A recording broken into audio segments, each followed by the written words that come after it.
राम जी आ गए, क्या क्या कहेंगे? ऐसा देखिए, देश के प्रधानमंत्री जी के नेतृत्व में हमारे जो ग्रामीण विकास मंत्री हैं शिवराज सिंह चौहान साहब ने और उनकी टीम ने बड़ी मेहनत और लगन के साथ काम करके जी राम जी जो विधेयक है ये बनाया। इसमें अच्छे प्रावधान रखे और इसे पार्लियामेंट में पास भी किया है देश की संसद ने। और इसके माध्यम से जो कमियां थी पहले मनरेगा एक्ट में उनमें सुधार किया गया है। विशेष तौर पर हर एक की ये डिमांड हुआ करती थी कि भाई 100 बेसिस जो है वो कम है, हमें इससे ज़्यादा होना चाहिए। तो साल भर में अब एक देश का नागरिक जो भी ग्रामीण क्षेत्र में रहता है या कहीं भी रहता है वो अब 100 के बजाय 125 दिन काम कर पाएगा। दूसरा, अगर सरकार काम की डिमांड पर उस मजदूर को काम नहीं दे पाती है तो उसका वो बेरोजगारी भत्ता जो है वो उस नागरिक को जो है वो देगी। पेमेंट की बात इसमें रखी गई है कि अगर पेमेंट डिले होती है तो उसका भी उनको ज्यादा भुगतान जो है वो करना होगा, वो भी इसमें उन्होंने प्रावधान रखा है।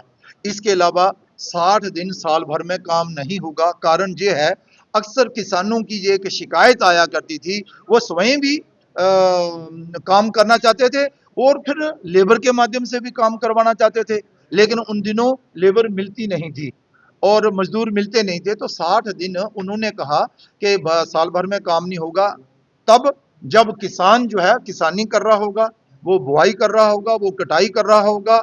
इसलिए वो प्रदेश को उन्होंने जिम्मा सौंपा है कि वो प्रदेश तय करेंगे कौन से ऐसे 60 दिन रहेंगे जिन दिनों जी राम जी के माध्यम से काम जो है वो नहीं होगा। इसके अलावा भी और बहुत सारे प्रावधान जो है वो इसमें रखे गए हैं। कांग्रेस का ये झूठा प्रोपोगंडा जो है ना वो असफल होगा। लोगों ने इसे बड़े दिल के साथ सराहा है और कई प्रदेश सरकारों ने तो इसे अपना भी लिया है और ऐसा ऐसा सारी स्टेट्स में ये लागू हो रहा है। कांग्रेस पूरे भारत बंद का ऐलान करती है, नहीं, कांग्रेस ये बताए कि उन्हें परेशानी कहाँ है। पहले 100 दिन थे, अब बढ़ाकर 125 दिन कर दिए गए।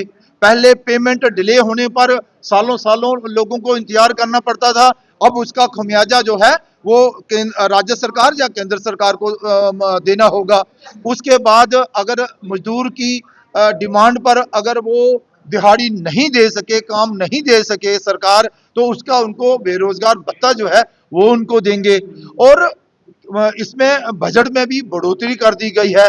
अब कांग्रेस को समस्या क्या है, मुझे ये नहीं समझ आ रही। वो समस्या उनको एक ही है कि उनके पास कहने को कुछ नहीं है। देश के प्रधानमंत्री दिन रात मेहनत और लगन के साथ काम कर रहे हैं, देश को आगे ले जा रहे हैं, एक के बाद एक अच्छी योजना जो है वो देश को दे रहे हैं। इसी से कांग्रेस को परेशानी है, लेकिन लोग जो है वो जागृत हो गए हैं, लोग कांग्रेस को पहचान रहे हैं, लोग जो है वो जी राम जी को भी पहचान रहे हैं और इसको अपना रहे हैं।